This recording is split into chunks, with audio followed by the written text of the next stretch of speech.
Pakistan Peoples party PS-84 اور NA-231 کے نامزد امیدوار محمد یوسف مرتضیٰ بلوچ اور سالار ملیر عبدالحکیم بلوچ الیکشن کمپین کے لیے کھوسہ گوٹھ میں تشریف لائے۔ اس موقع پر عوام نے ممبر جاوید خان کھوسہ، ممبر کینٹونمنٹ بورڈ فیصل کے ہمراہ بڑے پرتپاک انداز سے استقبال کیا۔ اس موقع پر سینئر رہنما علی حسن زرداری، سابقہ PSP RO کاشف منگی، سابقہ صدر وارڈ 1 غلام حسین بھی موجود۔ پروگرام کو ترتیب دینے پر مہمانان گرامی نے ممبر کینٹونمنٹ جاوید خان کو دل کی گہرائیوں سے شکریہ ادا کیا۔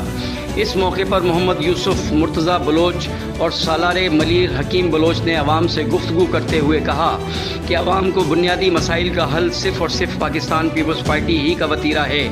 اس موقع پر ممبر جاوید خان کھوسہ نے بھی علاقے کے معززین اور عوام سے گفتگو کی اور پاکستان پیپلز پارٹی کے عوامی خدمات کو عوام سے شیئر کیا۔